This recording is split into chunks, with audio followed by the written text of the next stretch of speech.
நலம் காக்கும் ஸ்டாலின், உங்கள் குடும்பத்தின் நலன் அரசின் பொறுப்பு.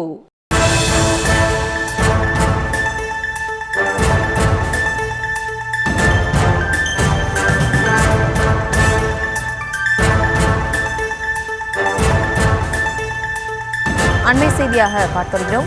புதுக்கோட்டை மாவட்டம் விராலிமலையில் கோபுரத்தில் ஏறி போராட்டத்தில் ஈடுபட்டவர் வழுக்கி விழுந்து பலியாகியிருக்கிறார். அந்த அண்மை செய்தியை பார்த்திருக்கிறோம்.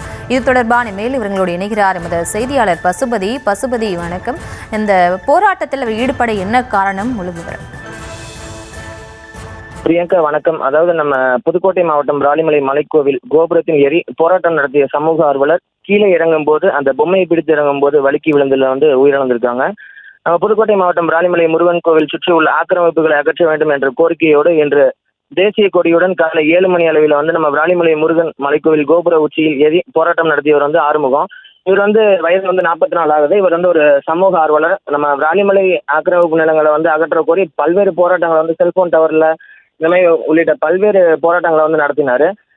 அதன்படி இன்று சுதந்திர தினமான இன்று காலை 7 மணி முதல் தேசிய கொடியுடன் மேலே ஏறி போராட்டம் நடத்தினாரு.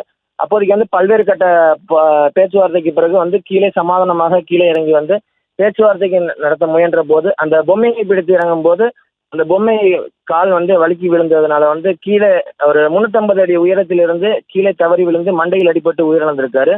இந்த சம்பவம் விராலிமலை பகுதியில் பரபரப்பை ஏற்படுத்தியிருக்கு.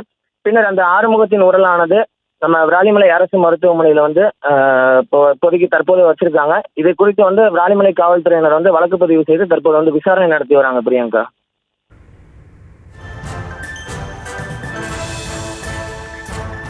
விவரங்களுக்கு நன்றி பசுபதி. நலம் காக்கும் ஸ்டாலின், உங்கள் குடும்பத்தின் நலன் அரசின் பொறுப்பு.